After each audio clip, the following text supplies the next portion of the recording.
Today we take a look at Joseph Kallinger. From child abuse to murder, and floating heads to severed cocks, this story has it all. We'll explore Kallinger's rough upbringing with abusive parents, how he dealt with his schizophrenia, how the devil controlled his dangle, and how he would eventually enlist the help of his son to commit heinous murders. This story is unlike any other story we've ever told, so drink a warm-up beer and brace yourselves. I'm Mike. I'm Ian. And I'm Dave. If you're looking for a heartfelt, feel-good holiday story, unfortunately for you, the crazy cobbler in tonight's twisted tale is no peach. This is Necronomipod. When Kallinger's reign of terror ended, 3 were dead, including his 14-year-old son. You murdered your own son? Yes, I did. Why did you do that? He was a sacrifice. I was to murder 3 million people on planet Earth. And he was a sacrifice to see if I could murder one of my own. At the end of murdering all the people on Earth, I was going to murder my own family and then take my own life and become God. These voices from God, these hallucinations, do you still experience them? Yes, I do. Often? Often. Do you ever feel violent? Yes, I do. What do you feel like doing? Killing people. He's cracking himself up over here. Or jizz. So a bear walks into a bar and he says, "I'll have a gin and tonic." The bartender says, "Okay, but why the pause?" The bear looks at him and says, "What, these? Had them my whole life." Jesus. That's why people come to this show, for Yeah. humor like that. Right? For those classic jokes. Yeah. So anyways, tell me if Scientology is on to us, guys. I do not follow, nor like, nor talk about, nor mention anything to do with Adidas or Kanye West or those ugly shoes that you wear, Ian. Yeah. My Instagram Unnecessary jab. my Instagram the other day, there's all these ads for Yeezys. Why? They're cool shoes, man. No, Maybe they first just of want all, you they're to buy not. them. No, but it's all formulated based on like what you typically like and what you're into and follow. And Are you secretly looking at Kanye I West stuff? promise you I'm not. Probably. Nope. I don't even follow any of those Kardashians. I love those shoes. They're cool. Yeah, right. I do. They're really cool. Those ones are the best ones. They don't make them in wide, though, so I can't get them. I don't know what to tell you. You got wide feet. Sorry. I know. I'm used to it. They're still fucking cool, though. I disagree. How much you charging for those nowadays? What do you mean? Like, how much am I buying them for? Or No. Well, I didn't ask. I don't even know about your methods. How much do those go for when they're fresh? $220. And what about those new, like, ugly, like, homeless man sweats that he has out? Those are very expensive. You can go to Walmart and buy those for the same looking thing. Like the Champs generic brand gray Yeah. hoodie and shirt. You're just paying for that Yeezy tag on the inside. Did you get an ad for those too, Mike? Not yet, but I bet we will because of Scientology. I'm telling you guys, they're on to me. Just based off of Adidas ads. The other day, a car followed me for like 2 blocks and then turned. I'm sure it was them. Why would they be behind me for 2 blocks? You sound like a gang stalking. True. Well, great. We're going to get hate from them again. Was Travolta driving the car? Talking about Royale and cheese. I don't get that. I don't know what that joke is. Is that a Game of Thrones joke, Dave? Do you really not get it? No. From Pulp Fiction, Royale with cheese. Oh, I've only seen it that one time. I got hammered with you drinking whiskey watching it. Jesus, man. Come on. All right, I don't watch a lot of movies. John Travolta in Game Yeah, of Thrones. right. Probably wasn't he... I'm going to be the king. Wasn't he like Braxton? He played Braxtus, I'm right? getting on the Iron Throne. Sissy, I'm going to kill him. You telling me they couldn't have booked that? I've been watching. Ratings would have went up. Up your nose with the rubber dragon. Oh. All right, that's enough Game of Thrones talk. I'm bored. What were we talking about before, though? Best holiday movie? Die Hard. You going to watch it this year? No, because I'm a Lethal Weapon guy, and there's a line in the sand, and you're on one side or the other. I refuse to cross that line. Also, fuck Bruce Willis.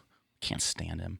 I don't understand that. We're just not a pro Bruce Willis podcast officially. I mean, I don't think that's true. he's all right. It's okay. I have feelings. It's all right. Anyways. Oh, that's what I was going to say. You mentioned gang stalking before. Is that still the most heat we ever got over one episode? It wasn't a ton, but wasn't that the most heat we've gotten? Probably. From over a single subject. People got pissed on it was on YouTube, wasn't it? Yeah. Isn't that where Mm-hmm. which is just a toxic place anyways, but Was there flat Earth blowback or no? I guess not, huh? no, but what's funny is when we posted the flat Earth, like some of their propaganda stuff, actual flat Earth like sites were like retweeting and liking our posts. Oh, that's so those right. are some of the most liked ones that we have, even though our entire show was just mocking them. Got to listen before you retweet, maybe. Yeah. That one person on Twitter like started calling us out because they thought we were promoting it, and I was like, "Did you listen to the episode?" We're very much globus. What is that? Globecucks. Globe cock. Yeah. Yeah, we're globecucks. Globe tard. Also Or did I that- edit that out last time? No, I think we kept that in. Yeah, that's because that's what they called them. Yep. So we got something interesting today. This one is it's wild. yeah, it's crazy. A little bit of everything in this one. Yeah. And I think it's the standard thing we say with these type of episodes that statistically people with schizophrenia and bipolar disorder, stuff like that, are not violent people. But man, when it gets violent, it goes off the fucking rails. This dude is like Next level? yeah, but like Richard Chase, but like amped up. Yeah. It's good stuff. No, really, it's not good stuff. But it's insanity, though. Yeah. For the record, this is not good stuff. We want that to be clear. This story is terrible. Joseph Kallinger was born Joseph Lee Brenner III at Northern Liberties Hospital in Philadelphia, Pennsylvania, to Joseph Lee Brenner Jr. and his wife Judith. But this is debated on if these are his real biological parents or not. It's not completely clear. In December of 1937, Joseph was placed in foster care, and on October 15th, 1939, he was adopted by Austrian immigrants Stephen and Anna Kallinger. Stephen and Anna had been married for 12 years and decided to adopt a child after they had both turned 40 years old. But this was not for loving reasons. One, Stephen was sterile, and two, they owned a semi-successful shoe store, and there would be no one there to take over the family business. Maybe just sell it and go to Florida. Yeah, I mean, I guess back in the day, people wanted to hand it down. I don't know. Why do that when you can ruin someone's life, Dave? Let's adopt this kid and fuck him up instead. From the age of being able to understand things, it was made completely clear that Joseph was there for only one reason: to make shoes. That was it. You will make my shoes. When a local parent asked Anna why she wouldn't let Joseph play with the other kids, she said, quote, He is not here to play. He is here to work and to pay us back. That's probably exactly how they sounded, too. That was actual audio, Dave. We played actual audio. It's not the greatest accent in the world. It's a bit of a harsh language. anytime that Joseph disappointed them in any way, he would be told if he did it again, they would send him back to the orphanage. If that didn't work, then he would be beaten. And we're not talking like back in the day, just getting smacked on your ass or something. Like, he would be brutally beaten with wooden spoons, homemade calf nine tails. Just really, they would beat the shit out of him. What is that? What did you just say? A homemade what? Cat of nine tails. What is that? Like a whip with the different, like 9 things hanging off of it. Pieces of leather usually, right? Yeah. Oh, like what my dominatrix hits me with. Yeah, right. Yeah. Okay. She just never told you what it was called. No, you don't ask questions. You just take it. Plus, you can't talk with a ball gag in your mouth. True. Yeah. Do you have a safe sign language word that you use? It's usually about the time my balls tuck themselves up into my stomach and hide for their lives that it's time to call it quits, pay my tab, and get on out of there. That's not... Okay. So Joseph got in trouble like any normal little boy would, but there are 3 specific incidents that would go on to shape things for the rest of his life, which is it's a pretty like profound thing. Is like there are 3 things that just completely fucked this kid's life up forever. At 5 years old, when Joseph came home and asked what the word fuck meant, not saying it, just asking what it meant because he had heard someone else say it. He was told he was a dirty little boy and had the shit beat out of him. And I mean, you're in Philly in the 40s, or, you know, you're going to hear someone say fuck. Yeah, you know? like, 100 times an hour. Are you saying they're an angry people? I'm just saying. If you grow up in the city, I mean, if you're old enough to ask what it means, and you're old enough to be told what it means. Yeah, not I get your agree. ass beat. Yeah. I hate hearing these stories of just crushing little kids' spirits like that. It's Yeah. the saddest thing. A couple months later, Joseph got in trouble for pulling a girl's pants down, and again, he was told he was a dirty little boy and beaten. The third incident, still at 5 years old, Joseph had gotten beat up by a bully at school that happened to be a girl. When he was taken to the doctor, it was discovered that he had a hernia and needed surgery. Since the Kallingers assumed that he had got beaten up for being inappropriate with this girl, when he got home from surgery, they had told him that on top of the hernia, the doctor had fixed another problem he had. What was this other problem you speak of, Ian? Well, they told him that there was a demon living inside of his penis causing him to be bad, and that the doctor had taken it out, which would make sure that he was never bad again or would never get an erection. I mean, it's partially true. You may have a demon in your penis, but it's still in there, son. It's a pretty heavy thing to put on a 5-year-old kid, I can't even imagine. That's just... and to drill it into his head over time. You demon penis boy. Is that considered an exorcism? I mean, getting the demon out? I guess. It's a quasi exorcism. Do they have a priest present, I wonder? If there was little boy penises, of course there was probably a priest present. Oh, no. That one's no good.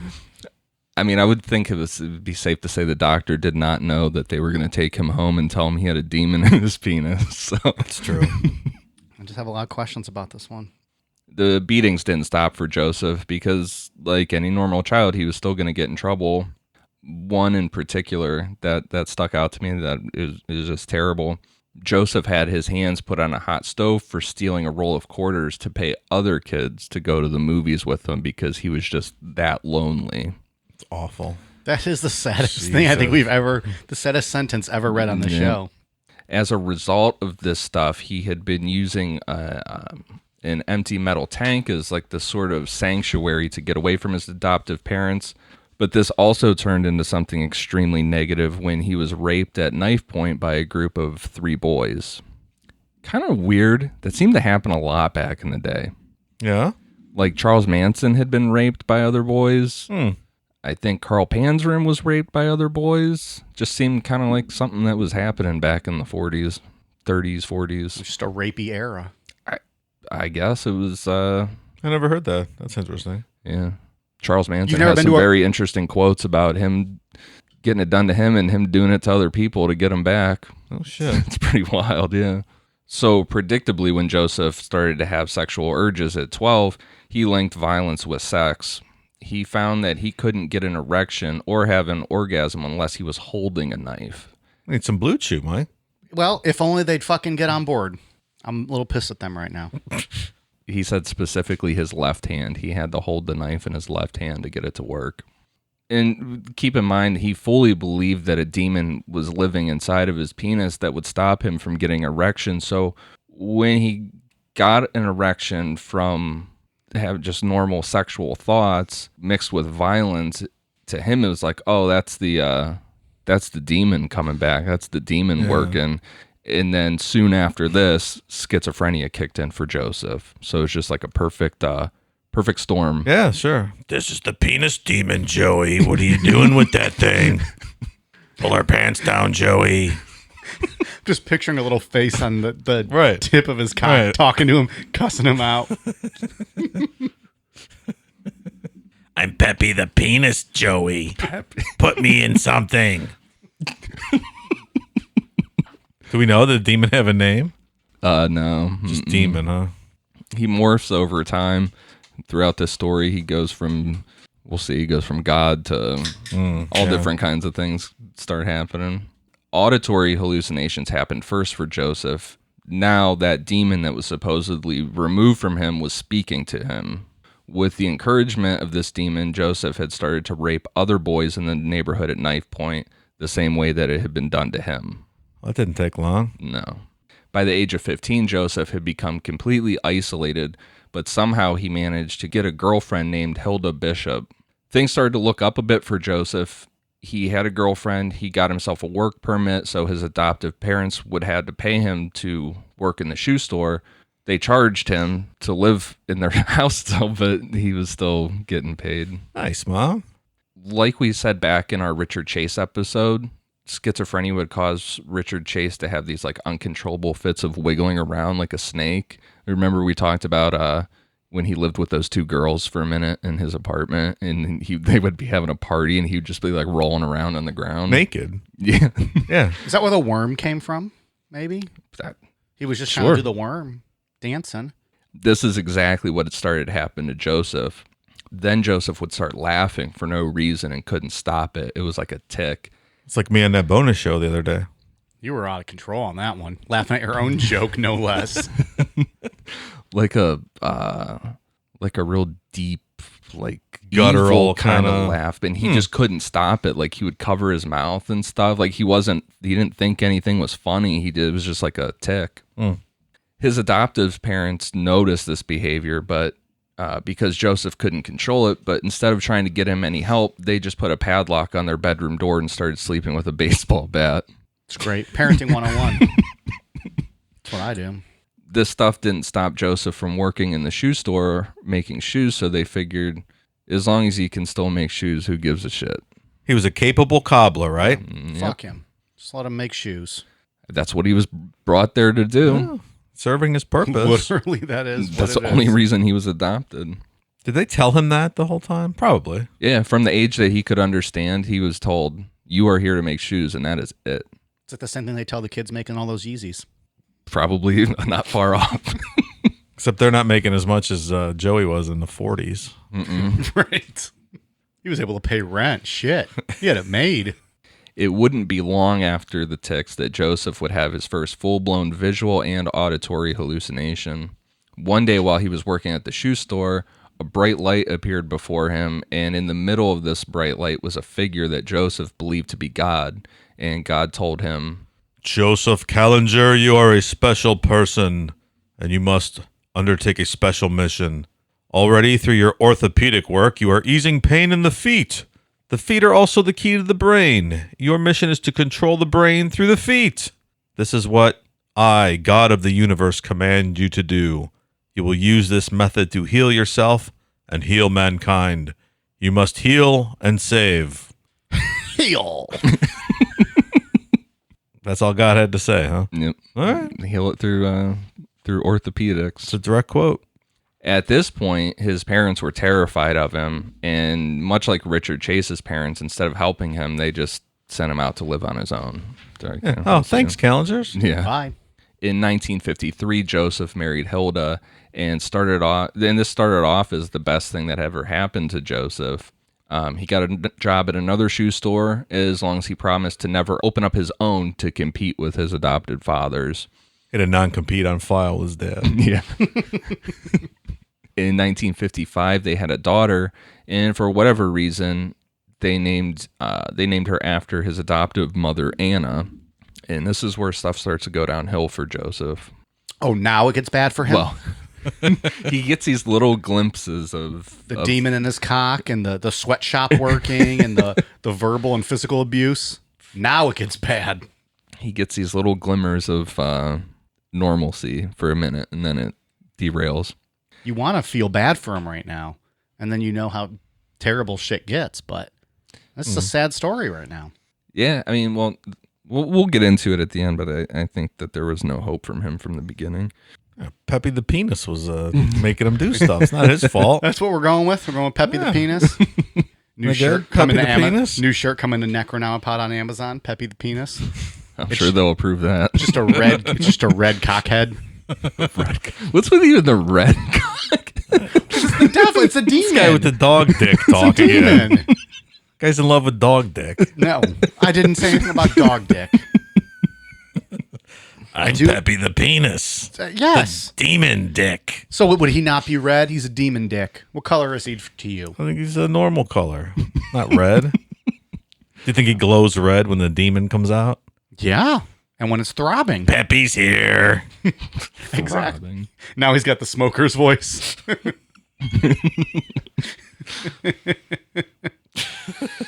So almost as soon as their daughter was born, Joseph and Hilda started fighting constantly. They had another child, a son that they named after his adoptive father, Stephen, but that only made the situation worse. Oh, that didn't fix everything? Another kid? Throw another kid in the situation. How is this not helping things? Damn it. What are we missing? Let's try for a third. Third time's a charm. Hilda was not a great mom. She would leave the kids hungry and in dirty diapers all day long. And from some accounts, Joseph was abusive too. And I could see that being completely accurate. You know you're in a shitty situation when Joseph, the dad, is the better parent of the two. Not great. Yeah. You were born to some shitty folks. Yeah. So Hilda left Joseph and their kids in 1956 for a man named Hans Ebler and just lived out of this guy's car with him. He didn't So have you're a so house. shitty your wife leaves you to be a homeless living in a car. Yeah, pretty much. That's an ego booster, huh? Oh, seriously. Yeah, it was just they just parked it and just lived out of the car. Like in front of his house? Like, well, we could park here between the hours of 6 a.m. and 2 a.m. He must have had a really red cock. Who did the Hans Ebler Yeah, guy? clearly. Now you guys got me on this red cock gimmick. You got yourself on the red cock I a did long not. time ago. I did not. So Joseph filed for divorce, got custody of the kids, and on weekends he would take them to see his mother via train, which I don't know. I couldn't figure out if she was living in a house at that time or if he was taking the train out to just their parked car in the parking lot somewhere or It's what the train station. or what that situation was. Also, they're in the car. Could they not just go to see them? And just Also a good point. drive your car home over here. It's probably just on hubcaps or on jack stands or something at that point. Yeah. On one of the More questions than answers in this one. yeah Like, what the regarding fuck's this going whole on with this house car? House car. And what color was this guy's cock? I mean, that's what we all want to know. I think that's what you want to know. All right, I'm done with the cock. That's what she said. on one of those train rides, Joseph met Betty Baumgard, who he would get married to and stay with until he went to prison years later. Spoiler. Well, Yeah. I thought he got away with it. All right, well, we'll see you guys next week. as far as Betty knew, Joseph was just a normal guy going through a hard time, and there were some things that she didn't know for years and years. For example, Joseph had never gotten over that whole holding a knife thing while he was having sex. So he had a small knife next to their bed and would just like reach down and hold it. Mike holds a stuffed squirrel inside of his bed. It reminds him of college. It's flying squirrel days. There was no actual squirrels used in the flying squirrel actions. Well, it's metaphorical. Okay, all right. Can you imagine, though? You're going at it, and you have to go reach on the side of the bed and just hold on to something, and all of it's just worthless until you grab that like knife, and then you're like, oh, now we're there. Well, And boom goes the dynamite. this is what I mean. It's already fucked him up for life because Oh, yeah. this demon is, Controlling him. yeah, The good part is he's not hurting anyone, though. He's just holding the knife. so far. Wow. Way to shit on the story. When Joseph was 22, right after he married Betty, he had his second major schizophrenic hallucination. A figure with a black robe wearing a witch hat appeared to him while he was working at a shoe store. The figure pointed to an empty table next to Joseph and told him to watch carefully. A memory of Joseph raking leaves with his adoptive parents appeared on the table like it was playing on a movie screen. And in this memory, his adoptive father lit leaves on fire to burn them. When this memory was over, the figure in black told Joseph, Go home at lunchtime and set fire to your house. when it was lunchtime, Joseph went home, and again the black figure appeared, and this time flames shot out of its mouth. So Joseph went to the shed connected to his house, lit a match, and threw it in a can of paint thinner. The whole time Joseph had an erection, which in his mind meant that he was following the directions properly, since he was still connecting this whole demon living in his penis to the hallucination and what they were telling him to do. So it's like, hey, you told me to go home and set my house on fire. I'm hard right now, so I'm doing it right. I'm on the right track. Picture McLovin, I got a boner. So he's completely, bypassing the kind of self-preservation instinct, because where are you going to live if you burn down your own house? Yeah, I mean, right? he was all about He's it. in the moment. Yeah. He's kind of like Peter Curtin, where he was always hard all the time. And he saw the blood and he would finish in his pants. Yeah. Yeah, Well, that's or that guy? right. Yeah, available in the archives, Peter Curtin. When Flora Schreiber was interviewing him later on, when he was talking about this whole incident and like the power he felt from burning down destroying his own shit, he came in his pants talking about it. Oh, man. It's wild. Yeah. Peter Curtin was the one. Didn't he get off once? He killed the geese or the ducks, and it was like just hearing their blood Hit the pour ground. out. Yeah. Mm-hmm. Or was that, am I mixing up two stories? No, Didn't he that's attack a person too? And when he heard the blood hit the ground, it made him Yeah. come? Yeah.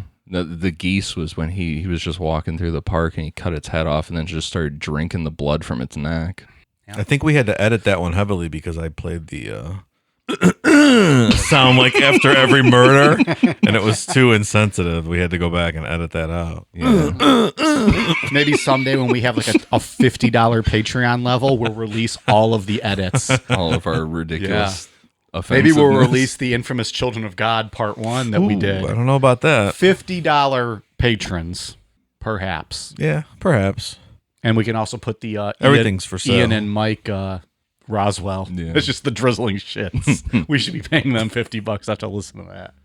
So the house was destroyed, but they moved to a new one, and it was blamed on an accident.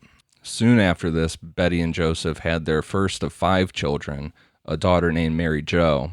Wait, so we had 5 with her and 2 with the other, so 7 total? Yeah. Whew. 4 months later, Joseph had another episode where he blacked out and ended up in Hazleton, PA, about 75 miles away from Philadelphia, and had no idea how he got there. When he was found, he was hospitalized for 9 days, but nothing was done, so he decided to, quote, correct himself through orthopedic experiments. He had been told already. God told them. Heal the feet and the brain, or the brain and the feet. Yep.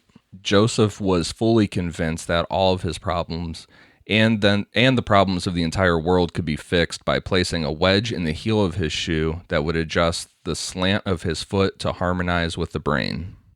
So there's no answer to this, but so he thinks that God is talking to him to heal and fix the world. Right. And the demon cock is telling him to hurt people. They just told him to burn down his own house. And yeah, right. So he thinks he's hearing the devil and God both talking to him and pulling him in different directions on.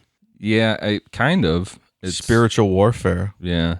And I mean, the God hallucination, it's pretty common for schizophrenic. It's pretty It's just common to interesting have he's like getting this. both then. Like he's got good and evil telling him to do different things. The good is kind of weird. I mean, it's not fully, It's better than being told to burn down your Oh. house. right. So it's just he's got good and evil kind of that it's almost like he's battling with that. And to be fair, I mean, there's nothing like a comfy pair of shoes, so maybe it will solve the world's problems.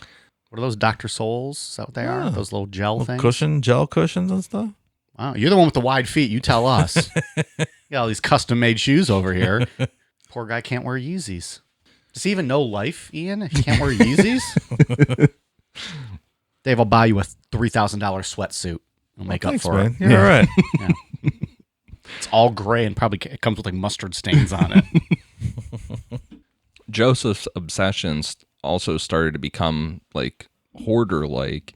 He installed a 12-foot bowling alley right in the middle of his bedroom, which is ridiculous. He got like obsessed with bowling and would like be practicing it all the time. I love bowling. I'm a big fan of bowling. Could you imagine that though, putting a bowling alley in your bedroom? I feel like that'd be quite loud and disturbing when you I just picture his wife Betty trying to sleep and he's just whipping bowling balls down. strike. Hell yeah. It's so ridiculous. He also would just go out and find random junk machinery and bring it home And he thought these were like projects that he was going to like fix up stuff, but he would just leave it, like just throw this shit in the middle of the living room and that would be that. Starts all piling up. Yeah. As his sons, Joey, Michael, and Jimmy were born, Joseph's hallucinations continued to get worse, specifically ones about fire. A voice that Joseph believed that was the devil would now just over and over again tell him all day long, set fire to your house, set fire to your house, just nonstop. So he did all in 4 times altogether. The first 3 fires didn't do much damage, but the 4th one, when he was 30 years old, finally worked and he burned the house to the ground. He was charged with arson, but never did any jail time. And with nowhere to go, he permanently moved back into his childhood home and took over his adoptive father's shoe business.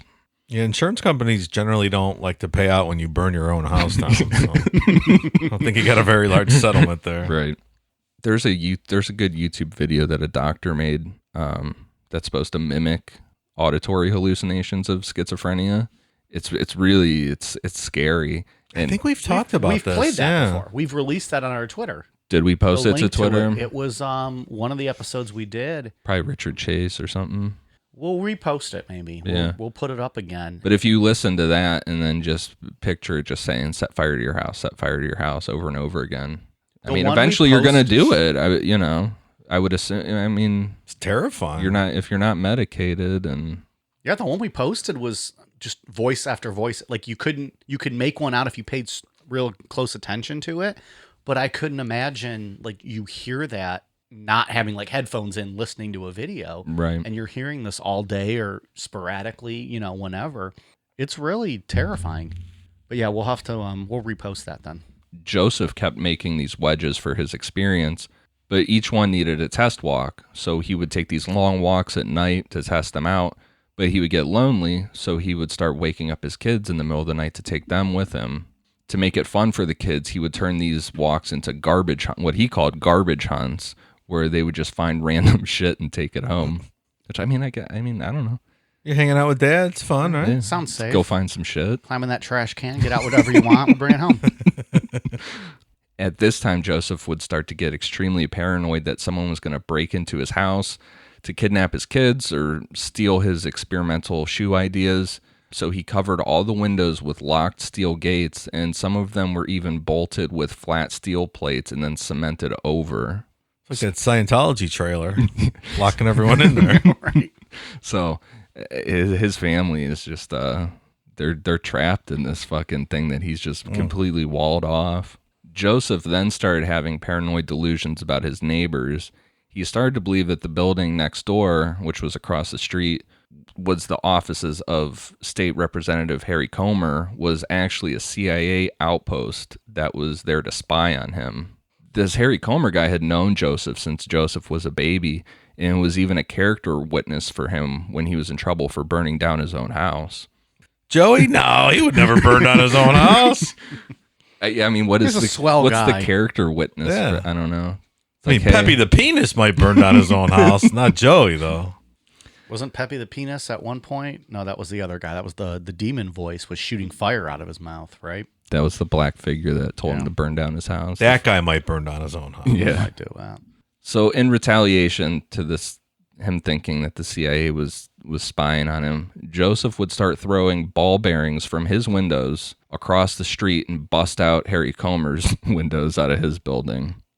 After every time Joseph did it, the next day he would go over and help Harry fix the windows. But then the next night he would be out there right again, just throwing these ball bearings through his windows all over again. Harry, what happened?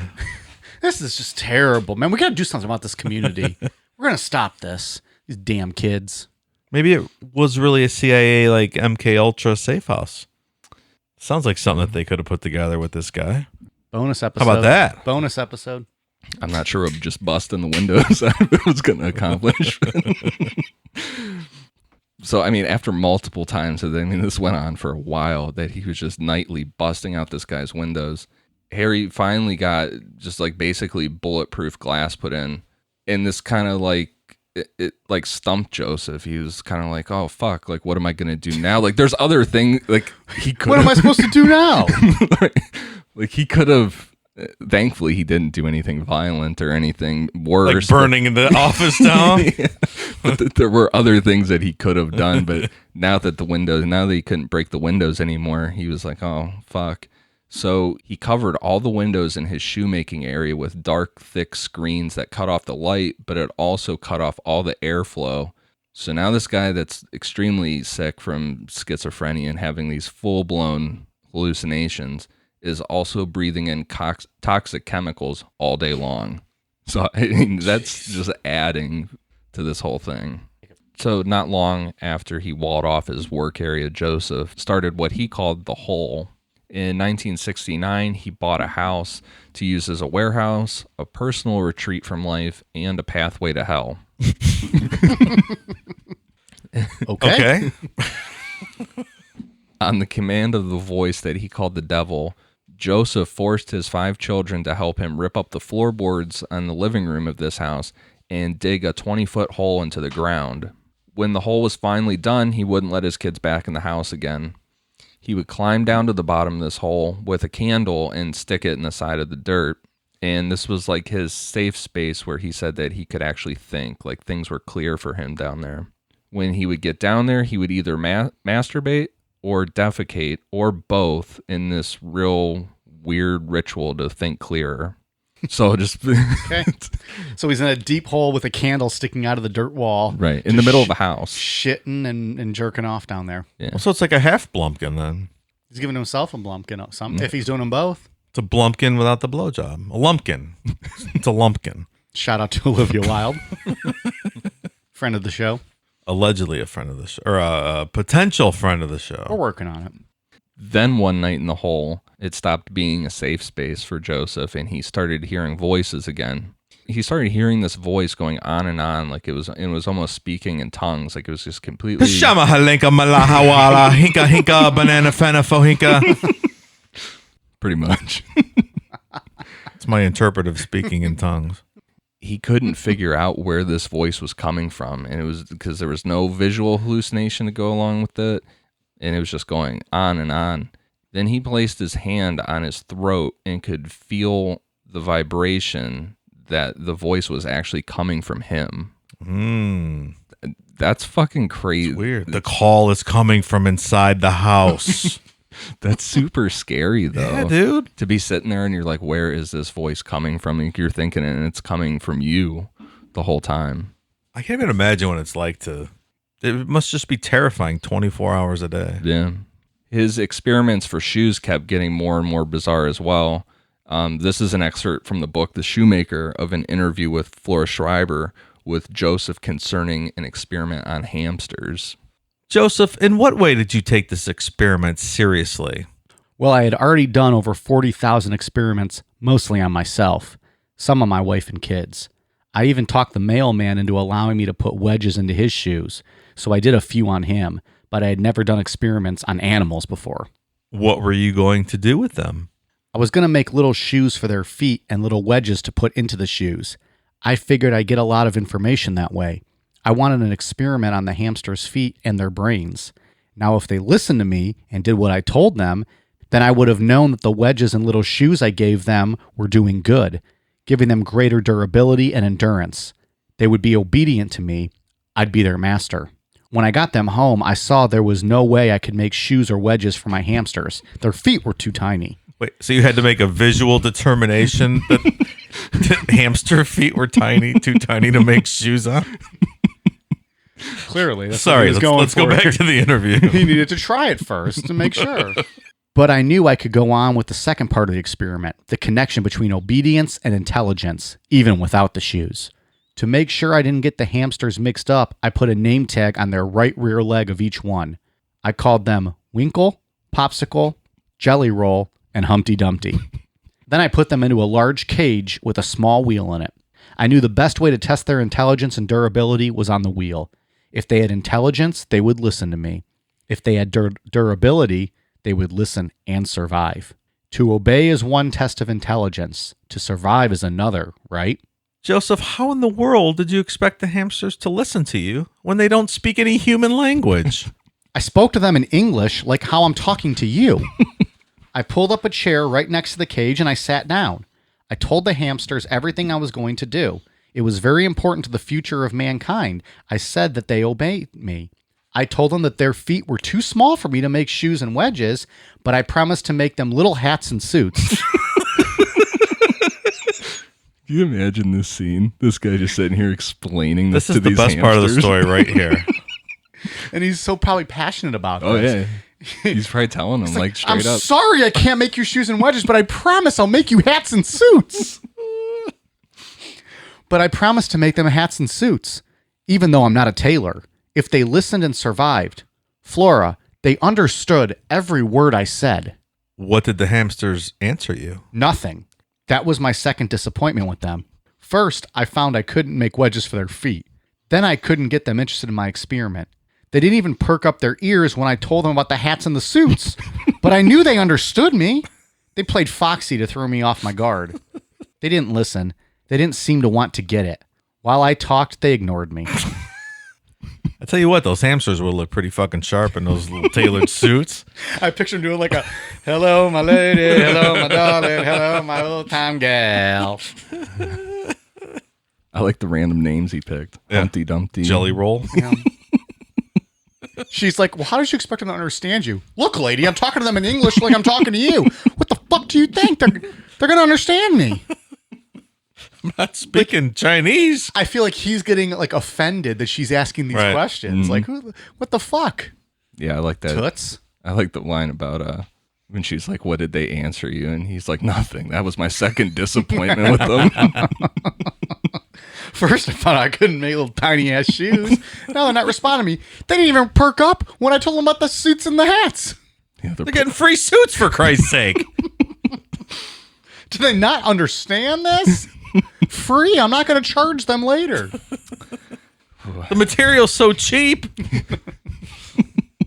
So, in response to being ignored, Joseph forced the hamsters to run on the wheel and would poke them with a pencil for hours until they died from exhaustion. Oh, jeez.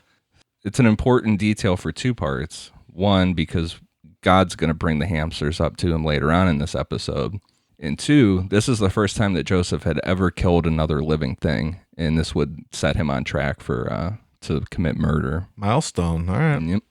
Sometime while in the hole, while he was doing his thinking ritual, Lumpkining. yeah, he got the idea that it was time to start punishing his children the way that he had been punished, because things with his kids and the way that they were raised, they were just absolute terrors to deal with. They would just be committing legit crimes from a very young age. Like, they were just kind of left to fend for themselves.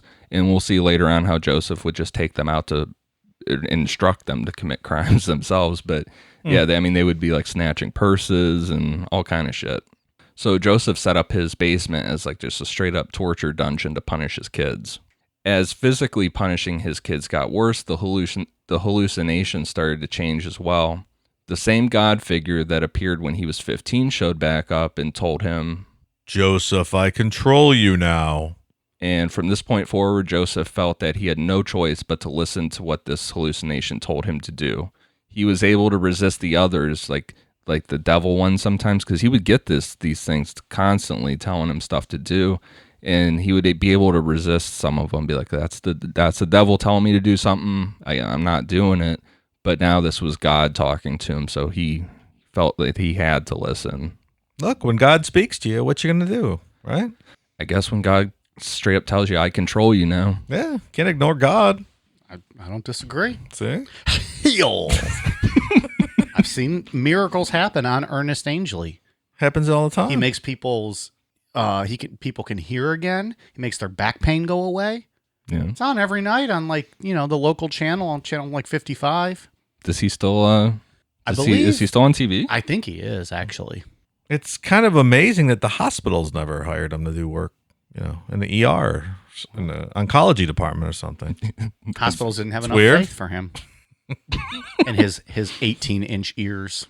And his 90-some-year-old ass. And his red cock. You said that one, not me. I was over it. This portion of the episode is brought to you by Blue Chew, an unpaid sponsor of Necronomipod. Can even get 100-year-old Ernest Angley hard. They could, probably. I'm sure they could.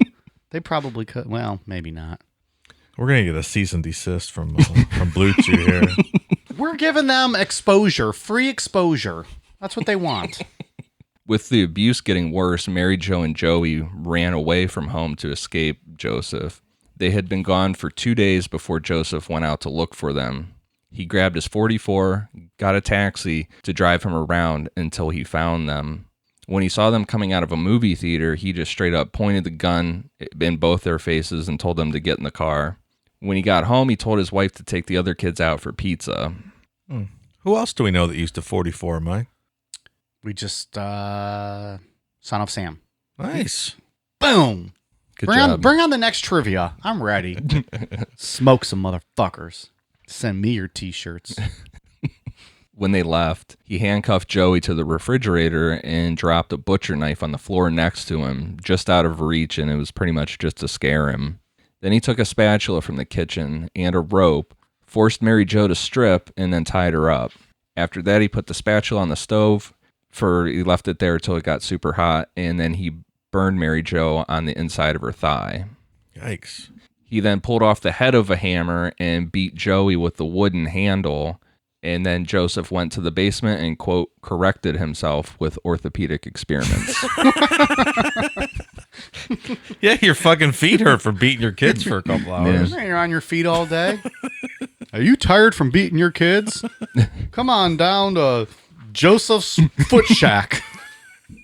All kinds of orthopedic experiments to make you light and comfortable on your feet. Well, I forgot to include it, but there's witness testimony of someone that knew Joseph when he was a kid, that his adoptive mother, Anna, hit him in the head 4 times with a straight up hammer, like the hard end of a hammer, like the metal end.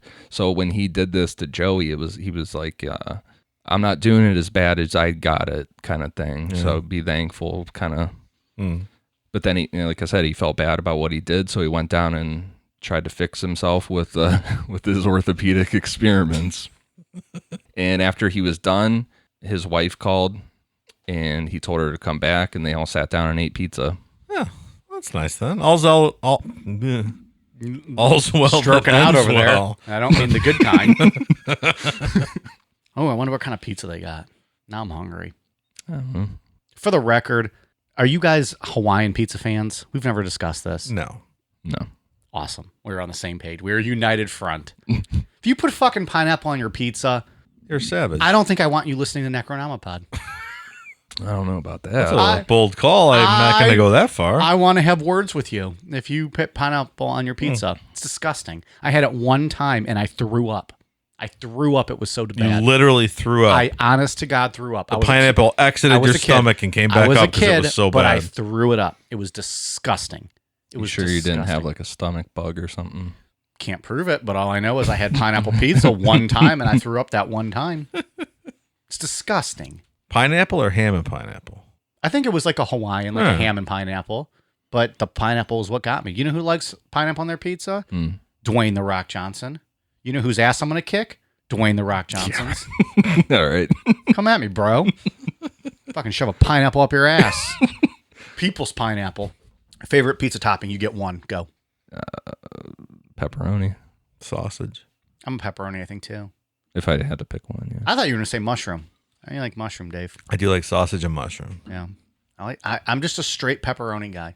Yeah. I can do a supreme, like I like supreme. I can do a meat lover sometimes. Anyways. It's acceptable. Okay. Just no fucking pineapple. Get the fucking fruit out of here. I don't have time for that. I do like a good, and it's a spin-off, but like a buffalo chicken pizza. It's real good. It's real good. Yeah. Have you had buffalo chicken pizza? Mm-hmm. Yeah. Yeah. East of Chicago's is amazing. That's pretty good. I've had it at your house. That's pretty good. All right. Sorry. You got me on a pizza kick. So this whole incident with the spatula could have been a lot worse because Joseph didn't follow God's orders or God's true orders. God had told Joseph to put the burning spatula into his daughter's vagina. What kind of God is this? Yeah, God's talking some crazy shit right now. Hashtag not my God. About a week after this incident, Mary Jo, Joey, and Michael went to the police to report what had happened, and Joseph was arrested for child abuse. After this, Joseph's children became a part of his delusions. To Joseph, they turned into what he called the three total gods who ran his life. And he was really afraid of some of them and then had a lot of respect for others. It's a very bizarre dynamic happening in his head right now. Joseph received a suspended sentence for beating Joey and was put on 4 years psychiatric probation for burning Mary Jo. He was regularly required to see a psychiatrist, but just after a 5-minute meeting with the doctor, they decided nothing was wrong with him, and that was the end of it. Who's this, Ed Kemper's doctors? Nah, he's fine. Get him out of here. And since Joseph spent time in jail, his business got a bad name and sales went down. So in order to get money flowing back into the household, Joseph convinced his children to completely recant what they had told the police. And his kids didn't do this out of fear. They just thought it was fun to lie to the police. For the thrill of fucking telling the cops to fuck off. Yeah. It is pretty sweet to lie to the cops, though. They're like, wait, we get to lie to the cops? Mm-hmm. Hell yeah, let's go do this. Yeah. Because like we said, he just raised this like straight up fucking like pack of heathens with these kids.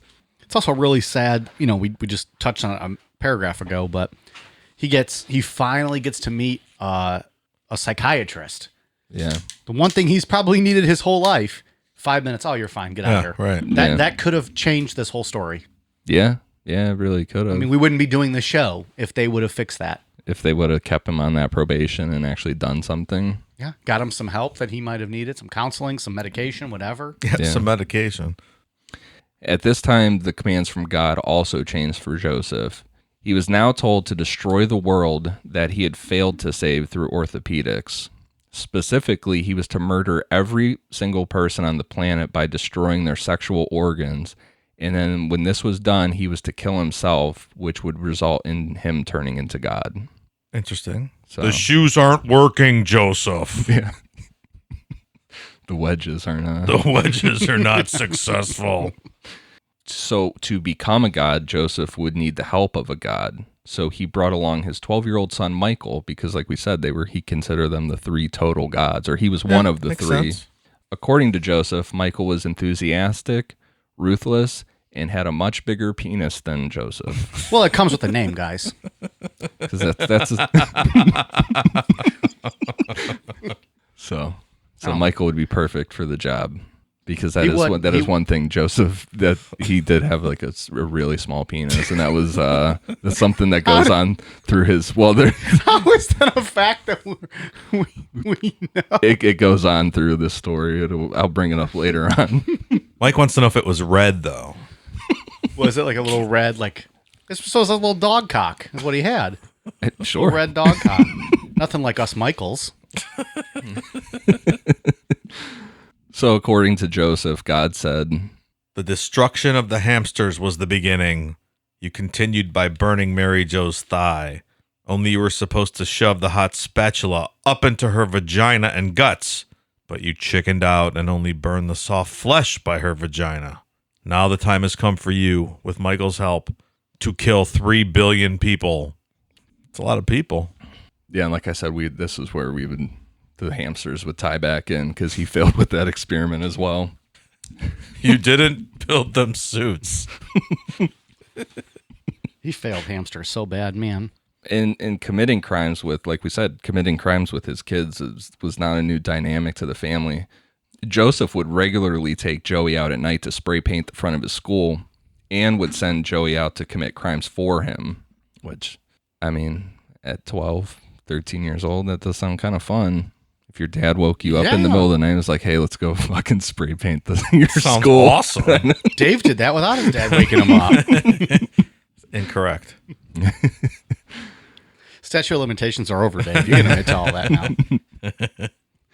So Joseph called sending his kids out to commit crimes delegating. Joey was the Kensington delegate, and Michael would take care of the suburbs.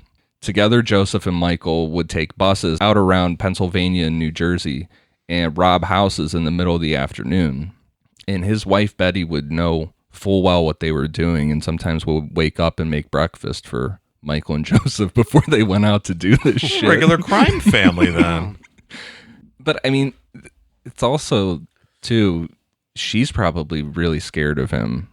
I would suspect, yeah. And you're living in this house with steel plates that have been concrete, had concrete plastered over them and stuff. And little 12-year-old future felons. Yeah. On June 26, 1974, Joseph told Michael that he wanted to kill someone and that Michael was going to be the one to do it with him. And according to Joseph, Michael said, quote, "Glad to do it, Dad." And I think... Gave him a little punch on the arm. You're swell, kid.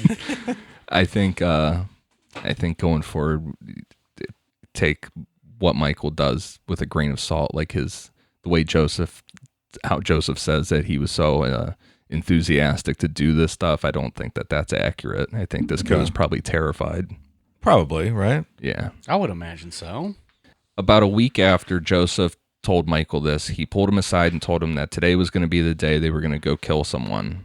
At about 6 p.m., they found a 10-year-old boy named Jose Kallinger near the Man Recreation Center. They told Jose that they needed help carrying boxes of ribbon and they would pay him if he helped. They led Jose to an abandoned rug factory nearby and attacked him. They stripped him of his clothes, bound his hands and ankles with cord, and using a shoemaker's tool, Joseph cut his penis off and they let him bleed to death. Jesus Christ. After the boy had died, Joseph put his severed penis in his pocket and took it home. He sealed it in plaster, but when it started to smell after a couple days, he went outside and threw it in the sewer. And he was never suspected of this crime. I mean, they were never seen with this. It's just a random crime. Yeah. So when people talked about it in the neighborhood, Joseph said he acted like a, quote, outraged citizen. I bet he did. And eventually Jose's murder just turned into a cold case and was kind of forgotten about. The day after this murder, Joseph told Michael that they were going to kill more, and according to Joseph, Michael just said, quote, "Good." Joseph also claimed that after this, he just completely forgot that he killed Jose. And it's kind of up for debate with it if you want to, if he's compartmentalizing it and not making excuses for it, or if he really did forget, because there are rare cases of schizophrenia where people can have brief episodes of amnesia. So, God, how can someone this crazy function out in the world, Yeah, it's, the only thing he could do is make shoes. I guess not for hamsters. Well, no, but I guess the shoe thing's on autopilot and he just, it's this extracurricular activity. So about 2 weeks later, Joseph had a vision. Think of it like not a full-blown hallucination that was interacting with him, but it's like a daydream that to him is like physically playing out in front of him. So it's like watching a movie, but it's actually happening in front of you. In this vision, he saw a boy being thrown from a mountain, and when he saw this, he got an erection. So like we said before, when he gets hard, then he's on the right path. Things happen. So Joseph was then told that he needed to throw the boy, he wasn't sure who the boy was yet, off a cliff, and he would find the location in a brochure. He had a brochure sitting next to his bed for travel locations because throughout this, he was trying to be a dad to his kids. There were moments where he was trying to be a good person, and he was planning a day out with his sons. So in this brochure, he saw a picture of the Pennsylvania Grand Canyon, which I did not know exists. I don't know what that is. I don't know if it's like a big hole in the ground in Pennsylvania. It's like, well, shit, this is our Grand Canyon. Those motherfuckers come here and pay us money to see that. I've never heard of that. That's how they talk in Pennsylvania, I know. Oh, yeah? We're 2 hours from the border. You grew up, close to the border there? Yeah, right That's outside how they talk, Pittsburgh. right? They come here and pay us to see our big asshole. That's how I imagine they talk. Bring your red cock over here to our big asshole. I don't know. Why would they be talking about a red cock, Dave? That doesn't even make sense in the story. Oh, man. So as soon as he saw the picture of the Pennsylvania Grand Canyon, he knew that this was the place. God told Joseph that he needed to kill his own son, Joey, and for a couple reasons. First, because he spent so much time disciplining his children, he had failed at the orthopedic experiments. So now it's weird that this God thing, it's like flipping it on him, It's like you are going to be punished now because you failed for, these experiments. It's weird. And second, if he could kill his own son, then he would have no problem killing everyone else in the world. Well, I mean, the same thing happened to Abraham, right? And now we consider him the father of the 3 biggest modern religions in the world. So It's that, I mean, I don't know. God told Abraham to kill his son. He was about to. God stopped him, and he was the founder of Judaism and Islam, right? It's the same person. You know more about that than I do. Yeah, you're our resident Bible expert. They all look back to Abraham. What, it was okay back But then? yes, it's not okay it's the now? same story. I mean, he was told, kill your son. Yeah.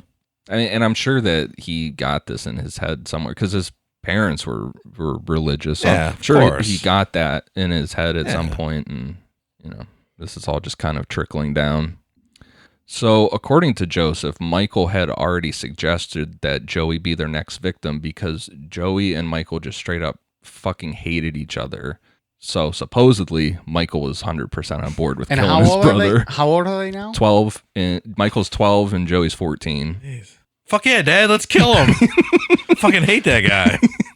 That's how Michael- Joseph tells it. 12 and 14. Mm-hmm. Okay.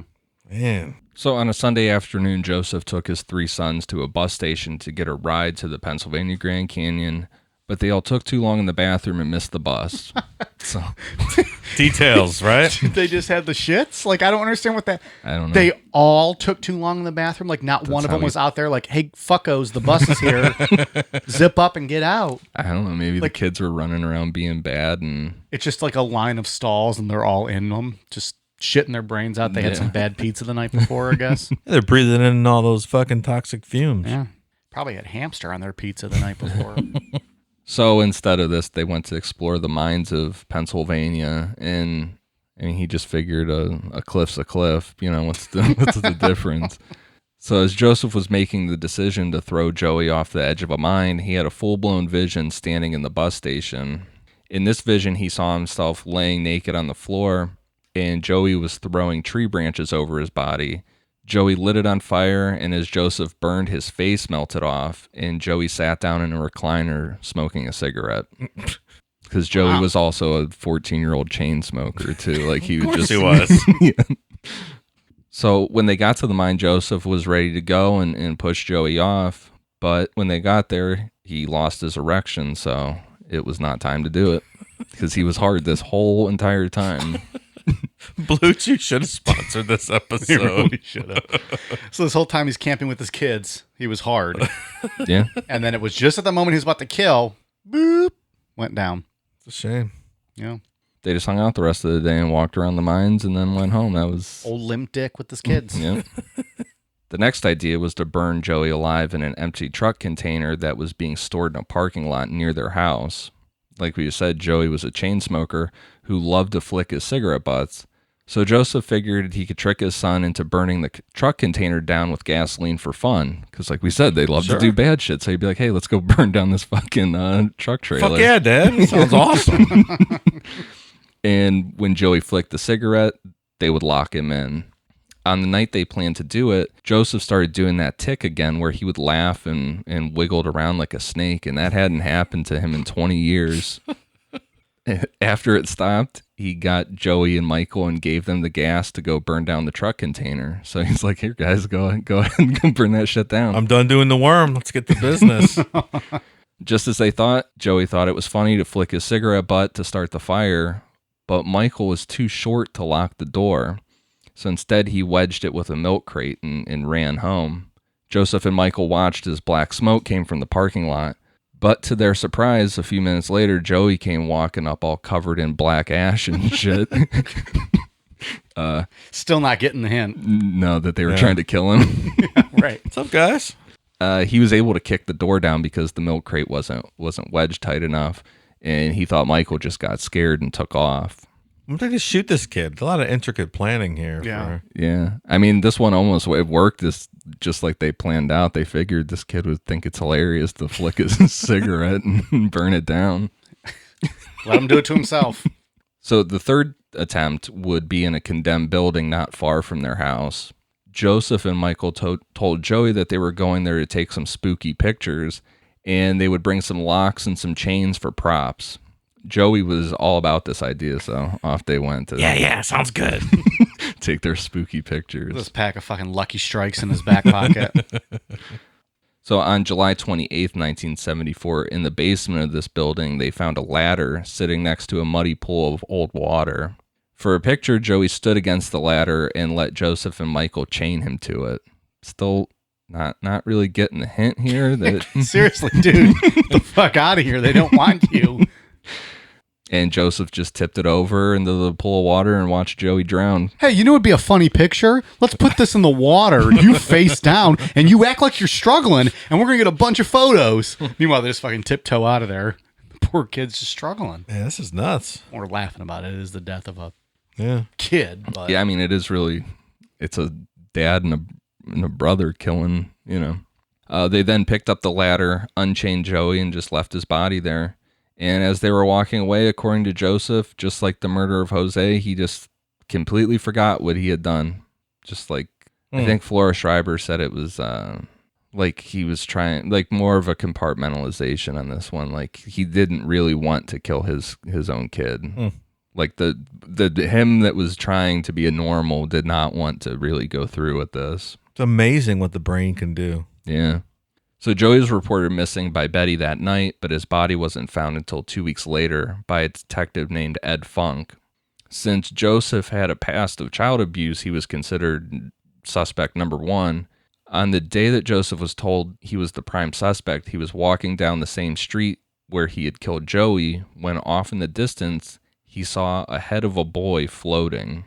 Just picture this whole scenario because this is fucking scary. Joseph tried to ignore it and kept walking, but the head followed him. So he's like looking back and this floating severed head is like, he described it as like bobbing, like it's just like going through just following him.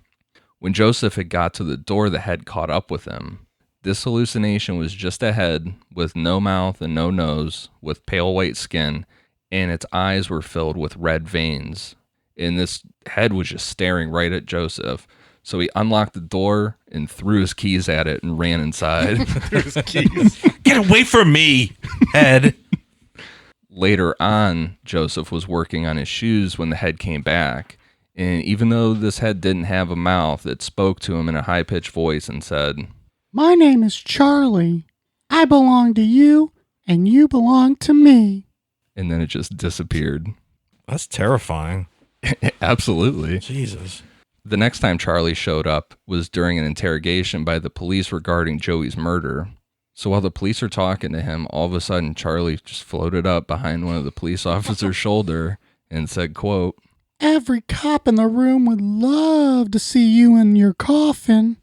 According to Joseph, he just yelled at Charlie and told him to shut up. And the police officers thought he was talking to him. Like, what the fuck? So the police officer got pissed off and Charlie said, "That pig thought you told him to shut up.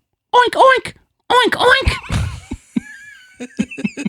I can't imagine this hallucination because it's terrifying, but like the police must have been like, they already had like a really, really fucking strong hunch that it was him. Yeah. And then he's sitting there acting all like you would assume if you're sitting there talking to him, he's probably like looking over your shoulder, like, what the fuck? Like, It's like having conversations with an imaginary friend. yeah.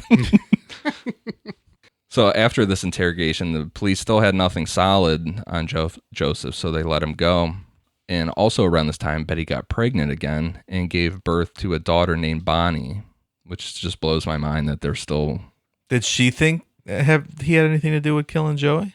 I don't think so. Didn't suspect him at all. They never do, Dave. They never do. The wife? The spouses. Yeah. So they go, I didn't see anything out of the ordinary. Yeah, no, he's a normal, swell guy. Bonnie was born with a rare skin condition that caused purple patches all over her skin, and there's no cure for it. So one night, Joseph had a full-blown hallucinatory vision that gave him the answer to cure his daughter's condition. This is a fucking crazy vision. Like, this is something straight out of like a horror movie. In this vision, Joseph was walking down a long corridor with a crystal wand in his hand. Suddenly, tons of golden shoelaces fell from the sky, and then angels appeared and started singing.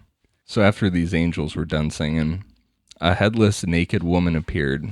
And sitting where her head should have been, there was a demon with an erect penis.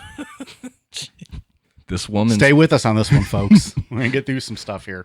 This woman's whole stomach was cut open, and hanging from her nipples was a small man with bat wings and a frog's head. This small man also had an erect penis and was trying to put it in the open wound that was going down the front of this woman. And then smacking at this small man's feet was Joseph's baby daughter, Bonnie, who was laying in the woman's intestines. Lots to unpack there. Yeah, this is a visual. Yeah. Joseph heard fire and turned around to see a pathway of people on fire chained to the ground, and their arms were stretched out like branches of trees. On the ground around these people were just a bunch of empty shoes just dancing around these burning people. Then appeared the face of what he thought was the devil, and it morphed into a vagina. The vagina told Joseph in a seductive voice, I know what will cure Bonnie. Take my fluid, mix it with your semen and with perfume, and put the liquid on Bonnie's sores. Mm-hmm. That's a seductive vagina. Yeah. So Joseph took this vision as absolute instruction. So he sent out to find vaginal fluid. So. I didn't know any other way to type it. Dun, dun, dun, dun. This is really a Blue Chew episode. The quest How begins. The fuck did we not get them for this? Are you in search for vaginal fluid? Try a Blue Chew. Guaranteed to make that fluid come. Jesus. So since Joseph didn't remember that he had killed anyone so far, he told Michael that they were going to go find someone to get vaginal fluid from, and then they would kill this woman to start off their murder spree. With a butcher's knife hidden in a brown paper bag, Joseph and Michael got on a bus and went to Lindenwold, New Jersey to find someone. Nothing going on here. Just me and my boy and a bus ride to find vaginal fluid. Got a brown paper bag, probably with a knife like poking out the bottom of it. Fuck you looking at, lady. Get out of here. Oh, man. As they were looking for a house, Charlie showed back up. And when Joseph told Charlie to get the fuck out of there, go away, Charlie said, Joseph, you old horse's ass, chicken brain, fuck her up. You're a real laugh, you know that? If you're going to be God, then I'm the Holy Ghost, and I'm going to fuck that Virgin Mary. Nice. I just Get you some, Charlie. That's why I imagine Charlie is just Joseph being like, fuck, man, like, leave me alone. Like, he's just being so mean to me all the time. I kind of picture him as Charlie Day from Always Sunny. You guys don't want? You guys watch that show? Mm-hmm. You watch it. You don't watch it too much. I do not. He's got a high pitched voice too, so it works. So after Charlie said this, the pupils in his eyes turned white and he just faded away while laughing. As this was going on, Michael walked up and said that he had found a house. Michael had gone to a house and asked a woman if she wanted to buy tie clasps. Tie clasps? I don't know. Is that like that little clip, I guess? Like a tie clip, I guess, imagine. Yeah. They used to sell those door to door. I think they sold everything door to door back then. Yeah, that's probably true. When she said her husband didn't wear those, he asked if he could talk to him, and she said he wasn't home. So he's like, boom, there's my house. Yeah. Joseph went to the house acting like he was mad with Michael. And he was like dragging him along and asked the woman if Michael had tried to sell her something. And she kind of was like, all right, this seems weird, and tried to close the door on him. And Joseph just pushed his way into the house. Joseph took her up to a bedroom, stripped her clothes off, tied her wrists and ankles to the bed frame, and put a pillowcase over her head. They went through the house. Him and Michael went through the house stealing valuables. Then Joseph told his son he wanted to be alone with the woman. And once Michael was gone, Joseph had another vision. Joseph looked over into the corner of the room and saw the figure of a man. When this man turned around, Joseph realized that this man was his double. This double of Joseph pulled out a knife and started stabbing it in and out of the stomach of a nude woman. Before Joseph could replicate this vision, he needed to get the vaginal fluid from the woman that was tied to the bed. Just as he was about to rape this woman, he lost his erection and the visions just disappeared. Joseph just rubbed his penis against this woman's vagina until he had somewhat of an orgasm. And then using his finger, he got vaginal fluid from her, mixed it with his semen in a rubber glove, and then took a bottle of her perfume. And since this vision instructing him to murder vanished, he was like, all right, well, I'm not supposed to kill her, so he just left. So no masks or anything, right? Oh, no. No, absolutely. He dressed up in a full suit when he went to do this shit. He was completely... Yeah, he was... Don't we get to that later on, and I was like, wait a minute. Why the fuck's he taking off a shirt and tie? No, yeah, he's dressed. He's fully dressed up for these things. Well, he wants to look nice. I mean, if you're going to sell tie clips door to door, you're going to look professional, right? Show off the tie clips. You're going to wear right? a tie clip. Plus, he wanted to wear his fancy shoes. I'm sure. His Got all the wedges. Yeah. So when he got home, he mixed everything together with warm water and applied it to Bonnie's skin for a week. It's pretty gross. That's where I check out. When that didn't work, I mean, obviously that's not going to work. So when it didn't work, Charlie came back to taunt Joseph and then told him to go with Michael to go out the next day, find a house, and just kill whoever was inside. So Charlie's not giving the best advice here. I'm starting to think that Charlie's a real troublemaker. Charlie doesn't have Joseph's best interest in mind. I don't think he does. The next day, Joseph and Michael went to Susquehanna Township, Pennsylvania, and found a house. The night before, Joseph had a vision again with his double, who he now called the Supreme Power. So we got another character in here. It's his twin, the Supreme Power. So the Supreme Power was pouring lighter fluid into a woman's eyes, so Joseph figured that's what I got to do. At 11:30 a.m., the two of them broke into a house while a woman who lived there was gone shopping. When she got home, Joseph surprised her by jumping out with a gun. What do you think the father-son banter's like while they're waiting for the woman to get home? I don't know. I picture this as Michael is just forced to go along with this, like probably terrified of his dad. Like, because I mean, you got to think Joseph just stops and has these visions, like he's just staring off into nothing. You've already killed your brother. But I was going to say, like, he seemed eager to kill his brother. But we don't know for sure because, we'll get into later, Michael's never talked about any of this publicly. So we don't really know. I would assume that this kid has some sense of fear of his father. Yeah. Do you think while they're waiting in the home, like, Michael's like, Dad, she's got some Oreos. Can I have some? No, put them the fuck away. We're waiting to kill some people. Dad, I'm hungry. No, you can't have her fucking Oreos. You'll spoil your dinner. Yeah. Now go hide in that fucking closet with his gun. Do as I say. So again, they tied her to the bed, but this time Joseph put cotton balls that were soaked in lighter fluid on her eyes and then covered them with tape. Oh my God. Also, like the last time, the Supreme Power was instructing Joseph on what to do, which this time was to set the woman on fire. As he pulled out the bottle of lighter fluid to do it, the vision disappeared, so Joseph stopped. As Joseph was getting ready to leave, the doorbell rang because this woman had planned a luncheon that day. As people started to show up, Joseph and Michael attacked them and tied them up with wire hangers. In total, they had 4 people tied up with wire hangers and the woman tied to the bed with lighter fluid soaking into her eyes. Then Joseph had another vision. So that's what I mean with him just stopping and staring. Like, picture this, you're tied up on a floor. You don't know if this guy's going to like fucking kill you or what. And then he just stops and just stares off into the distance. Joseph watched as the Supreme Power walked out of the kitchen to a table where it was set for the luncheon. The Supreme Power laid down 4 women, cut off their breasts, cut down their torsos, and then started pulling out their insides. The Supreme Power then removed their eyes and tongues and put everything in pans. I just picture the Supreme Power grinning at Joseph, like looking at him sideways while he's doing all this, winking at him. Supreme Power was my nickname in college. Is that right? Yeah. They're like, oh, that's Mike. He's got the Supreme Power in his pants. Never heard that one before. Well, why would you though, Dave? I mean, you don't, I don't think, speak with all of my True. sexual encounters in college. True. All 854 of them. No one's counting. The Supreme Power took these pans into the kitchen and then immediately turned around and walked back out carrying golden plates with all these women's insides and their eyes and everything arranged like a meal. But now the Supreme Power had turned into what Joseph called the perfect waiter.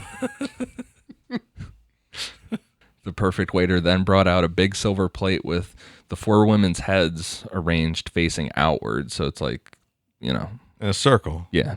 And they each had an apple in their mouth. In the middle of the four heads was Charlie, who just looked up at Joseph and winked. That's awesome.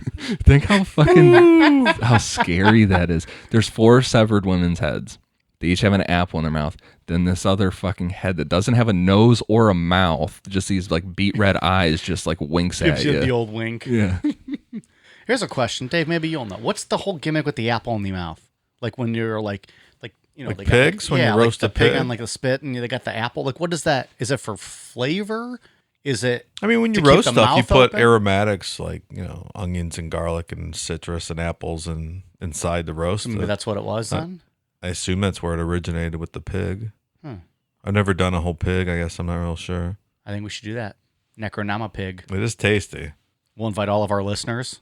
Pig roast this summer, all the listeners? Block party in front of your house. Okay. We'll close off the streets. We'll Sounds do a live great. broadcast from the driveway, and we'll just roast a pig. That'd be amazing. If everyone can bring a side dish, that would be great. And we'll get, a couple hundred kegs of beer. We're going to need it. Yeah. All right, it's planned. We'll see you guys in June.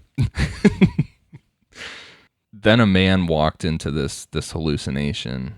This guy, and this is not real. This guy's also part of the vision, but this guy walks into the vision, and Joseph assumed that this was the woman who lived in the house's husband.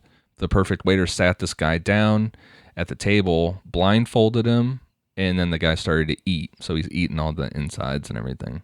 After the man was done eating, the perfect waiter cut off his genitals and his head, and then placed his head on the table and put his genitals in his mouth. That wasn't very nice of the perfect waiter. And with that, the vision was over, and Joseph fully believed that all of these people were dead and God's will had been done. And he called to Michael, told him that they were done there. Everyone was dead, so they left. And meanwhile, in reality, everyone was just sitting there tied up, but Joseph fully believed that this had all really happened. Yeah. Well, our work is done here, son. Let's skedaddle. Yeah. Pack on up. I mean, Meanwhile, what's the son thinking? Like, Dad, we've literally done nothing. I should expose our faces and tie these people up. Now you tell me to leave. yeah, that's what I mean. I think Michael was more of a not willing person than it's claimed to be. On January 8th, 1975, in Livonia, New Jersey, Joseph again had Michael knock on a door, and when a woman answered, Joseph pushed his way into the house.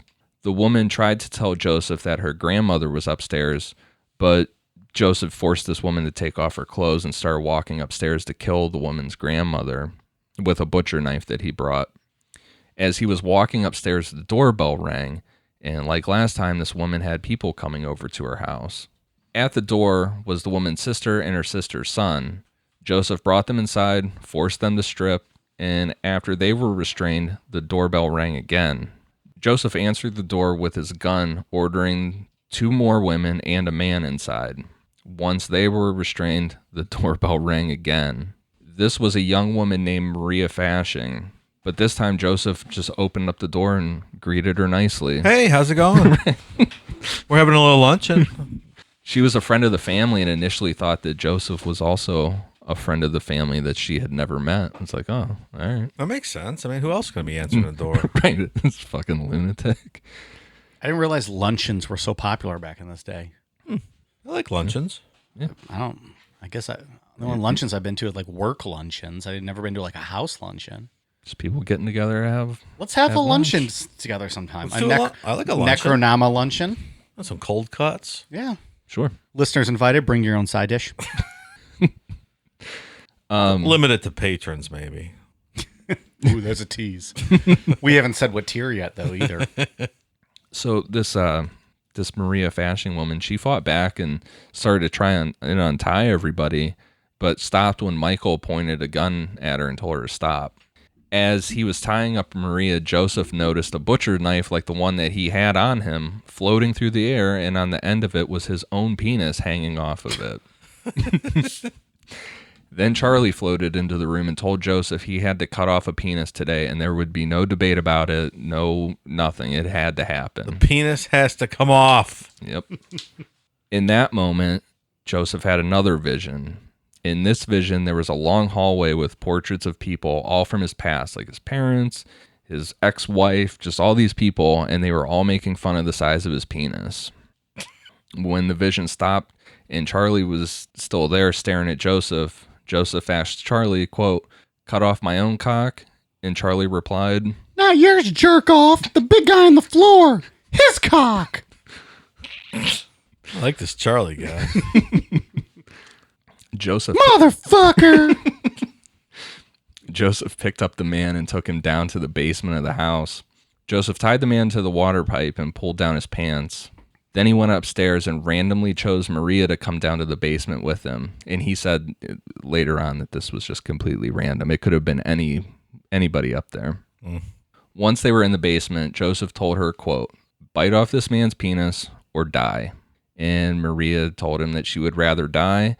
And without hesitation, Joseph stabbed her in the side of the neck with the butcher knife and then multiple times in the back. But she didn't fall down. She was tied up still. She had, like, everything was still tied, but yeah, she didn't fall down. That's wild. Yeah. Like, no, like, that's what I mean. It's so, his crimes are so sporadic, you know what I mean? Like, other ones, the vision stopped and he's like, "Oh, all right, I'm not going to do this." But then this time he just, like, no hesitation. I don't know if it's because Charlie told him, like, 100% you're doing shit today or what. So as she stood there bleeding, Michael yelled out from upstairs that one of the women that they had tied up got away. So Joseph took off upstairs, but he looked back at Maria, who was still standing, and Joseph said that she was just shuffling left and right, and he said she looked like she was dancing. Yeah, that's what she was doing, asshole. That's creepy as fuck, though. Just that description. Yeah. So yeah, that is weird about, like, the dancing thing. I wonder if she really was, or if he was just Probably passing out and just trying to stay on her feet. Well, real life story. I read a report when Jim the Anvil Neidhart died about a year or so. I don't know, was it 2 years ago? I read a report. He woke up, like, in the middle of the night and went to go check, like, the thermometer. He was, like, real hot or something, and his wife was, like, behind him, and she said he was checking it, and then he, like, froze and turned around and, like, looked like he was about to, like, do, like, the cha-cha and fell over dead. Oh, that's Like, weird. his body, like, kind of, like, froze up and, like, tensed, and then he, like, fell. Like, it looked like he was ready to dance and then went down. And that always kind of creeped me out. Like, that was just weird. it's freaky. Also sad that he died, but That's weird. I don't know. So that when I read that, I was like, that's what it reminded me of when I read that report. So they ran out the door and stopped at a local baseball field where Joseph took off his jacket, tie, and dress shirt and used a puddle of water to try and get the blood out of his clothes. It wasn't working, so they kept running, and they got to a green shed, and Joseph threw his clothes in there and left. Then they hopped on a train to New York City and got some pizza. I mean, it's just This so fucking family loves pizza. so random. After they made it back home, Joseph had assumed they got away with all of it, that there were, Yeah, sure covered our tracks today, good son. Police investigated Joseph after they found the bloody shirt, and it had his last name sewn into it.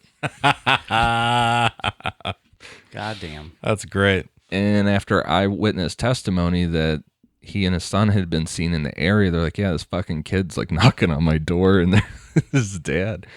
The police looked into him, and Joseph and Michael were arrested on kidnapping and rape charges and eventually charged with 3 counts of murder in New Jersey. And Joseph pled insanity. He was found sane and sentenced to life in prison on October 14th, 1976. And Michael was judged to be under his father's control. He was sent to a reformatory. He went to, like, he had, like, some foster parents and stuff. And then when he was cleared from probation and everything at 21, he moved out of the state and changed his name. It's never spoken about this, and I don't blame him. Yeah, right.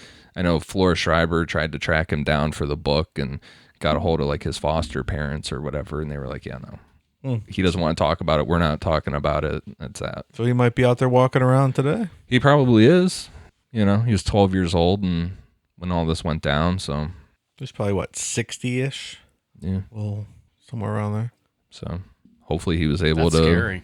Well, if he didn't want to be there, which I personally lean towards that he didn't want to be doing this stuff, because this is all going off of what Joseph had to say about things. So Joseph made several suicide attempts in prison, including attempting to set himself on fire. He had also attacked tons of inmates, and he was finally transferred to a mental hospital in Trenton, New Jersey. He was then transferred to a mental hospital in Philadelphia on May 18th, 1979. Flora Schreiber, who we talked about a bunch, was the author of the best-selling book Sybil, interviewed Joseph in jail in 1976, and she based this on her book that was published by Simon & Schuster, The Shoemaker, The Anatomy of a Psychotic in 1983. Later, this book fell under the Son of Sam law and was bought by one of the victim's families, since Joseph received royalties from this book. I think he got like a 10% cut or something. Really? That's interesting. Because now that they can't sell shit. Like prisoners can't, because of the Son of Sam law. They can't profit from their own crimes. Yeah. A judge awarded the family the earnings from not only Joseph, but Schreiber and Simon & Schuster as well, leaving Schreiber with nearly $100,000 in personal debt due to expenses of the book's research, including phone calls to Joseph in prison, which totaled $1,200 per month for several years. That's not good for her. No, it's not. She shouldn't have given him the royalties. That doesn't seem right. You know. I don't know how I feel about that. Like you can't tell me I can't write a book about something just because. No, I think she should be fine. Yeah, she should be fine. But that's I don't think he should be able to get a cut of anything. No, I agree with that, but that's not how this initial judge ruled, though. Right? Yeah. It took right, all that's of what her- I'm saying. Yeah. But where she went wrong is where she was giving him a cut, I think is what I we had said. suppose. But still. I don't think she should have a penalty for this. No. Yeah, she should be able to write whatever book she wants. Well, years later, she was awarded. It was switched to where Joseph's royalties were the only ones required to be given to the All right. family. Well, that makes so they went back on it. Michael Korda, the editor of Simon & Schuster, said that for many years he received a Christmas card from Joseph from jail.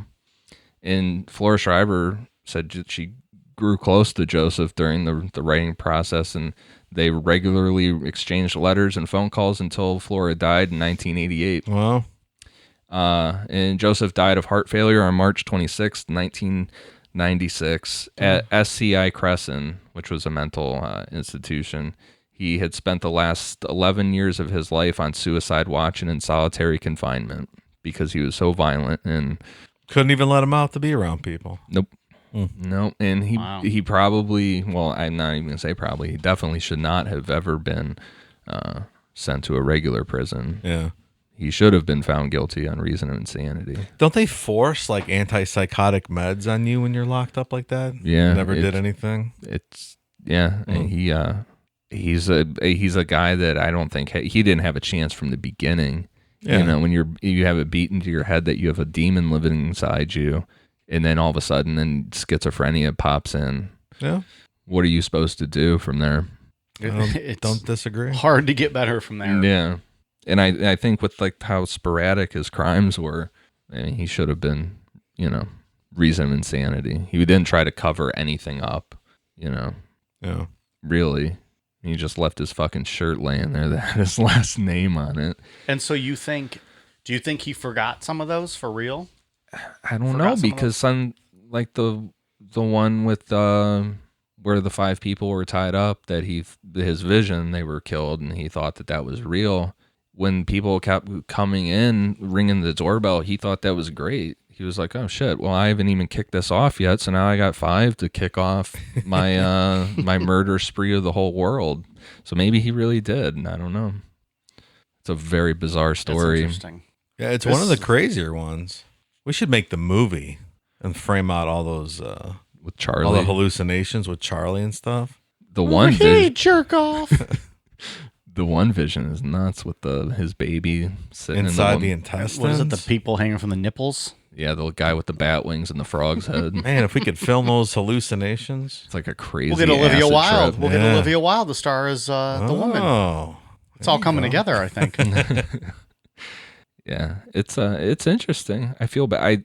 I mean, he killed people. He killed his own son and stuff. But I do feel. He was a sick guy. Yeah. Obviously. If he would have, like you said before, if he would have got help from the psychiatrist in the Who beginning. met with him for 5 minutes. Yeah, That's upsetting. Quite possibly. Give that guy the time of day. He's your patient. right. Give him a full assessment, tests. Maybe you'll save a life or tons of lives. Like just maybe wait around, like talk a little bit. Yeah. Wait for him to mention those experiments on the hamsters or something. You're right. Like, Or whatever, whatever the psychiatrists do, like, just for normal testing, like just don't give a guy 5 minutes. Yeah. A lot of these stories we've talked about, it's like, well, if that one turning point wouldn't have happened, Yeah. who was the one dude that smashed up, like, was it the pet cat right in front of his mom? Richard Chase. Chase, yeah. And she just was like, oh, boys will be boys. Let's get you your own apartment, Richard. We don't need any of that around here. Yeah. Just little things like, if you made the effort there. He is Richard Chase if Richard Chase could have functioned in society a little better. Although he couldn't wear an orange coat like Richard Chase could. True. Yeah. Nobody can wear that coat like Richard. I think it's going to be my Halloween costume next year. Nobody will get it, but I have one. You can borrow mine. I'm just going to wear an orange puffy coat. So that's Joseph Kallinger. All right. It's not delightful. No, this wasn't the most delightful story. It's pretty interesting, It though. was interesting. The hallucinations are interesting. The hallucinations are kind of fun. The killings, not so much. It's like, what did I text you? It's like a kid's movie from hell when Yeah, when Charlie shows up like winking at him. Hey, guys. Let's go kill people. Ian, you got anything else to wrap this one up? Nope. Dave, what do you got for us? I got nothing. I'm done. You were speechless. I'm shocked and awed. And ready for a pillow. We're going deep into the nighttime hours. All right, well, we got some Patreon shout-outs. We got a bunch this last week. We did pretty good. Also, we didn't mention at the top of the show, we have the new $1 Patreon level for anybody who just wants to, help out the show for $1 a month. We'll give you a shout-out when you do subscribe to that tier. But new Patreon shout-outs for this past week. Thank you very much to Allie Motley, Aslahan, Angelina Schuler, Jennifer Pirtle, Allie Finland, Zachariah Melton, Sean Lamont, Gabrielle Frame, Jay, Achilles, Charlotte Johnston, Eric Streckfus, Dante, Samuel, Jason Lyons, Kaya Maverick, and Samantha.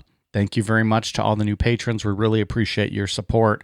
It means a lot to us that you guys are willing to help out the show just for listening to us talk every week. So thank you very much.